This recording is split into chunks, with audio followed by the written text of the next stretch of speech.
If you're going to enter a contest, you just as well enter to win. That's Paul's motto as he talks about taking the gospel of Jesus Christ to a lost world. He says in 1 Corinthians 9:20, "Unto the Jews I became as a Jew, that I might gain the Jews. And to them that are under the law as under the law, that I might gain them that are under the law. To them that are without law, as without law, being not without law to God, but under the law to Christ, that I might gain them that are without law. To the weak became I as weak, that I might gain the weak.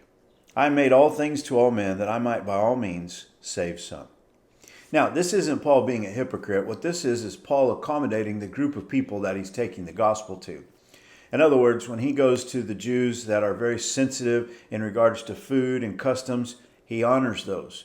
But when he's with the lawless Gentiles, he is not judging everything that they do, even though he himself is maintaining his integrity before Jesus Christ. And he says, when I go to the weak, I become as the weak. In other words, the weak person is the one he's already described for us who can only eat certain kinds of foods. And he says, all right, I'll give up my personal freedoms. I'll give up these things that I am free in for the sake of trying to get the gospel to these people. And that's what he says. And this I do for the gospel's sake, that I might be partaker thereof with you. So his motivation was to get the gospel to these people. He didn't want himself to be a stumbling block to them so that they rejected him and therefore rejected the gospel. And so because of that, he gave up a lot of his own personal freedoms. You know, Paul is going to use a metaphor next that really helps us understand this. And if you think about it, anytime someone decides that they want to really focus on something, choices have to be made. You've got to decide what's the most important. And athletes certainly do this. They make choices in regards to food. They make choices in regards to discipline. They make choices in regards to exercise and training. They make choices in regards to time. And certain things just don't fit into the schedule. Certain things don't fit into the diet.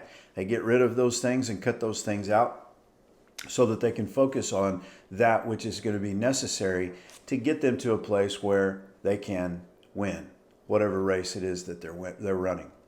And that's what he says next. "Know ye not that they which run in a race run all, but one receiveth the prize? So run that you may obtain." Now, I just want to challenge you this morning as we take a look at this and just remind you that he's not running to gain salvation. He already has salvation. The race that he is running is a race to follow Jesus in this life, to get rid of the things that hold you back and to aim toward living your life completely for the glory of God. And in Paul's regard, this was to take the message of the gospel to a lost world. Choices had to be made. Discipline had to be initiated. He said, if I'm going to run this race, I'm going to run to obtain that prize. Therefore, there were places that he couldn't be because he needed to be other places. There was money that had to be allocated and directed into certain directions. There was time that needed to be spent. He had to be on the road. He had to make a beeline to the people that God wanted him to take the gospel to. When he got there, he had to be disciplined enough not to get caught up in all of the cares of this life, the deceitfulness of riches, and the worries of other things, but to focus on the gospel of Jesus Christ. And I want to encourage you today. I want you to think about the way in which you discipline your life and what it is that you're aiming towards. And ask yourself the question, am I running the same race that Paul was running? Because that's the race that Jesus has called us to.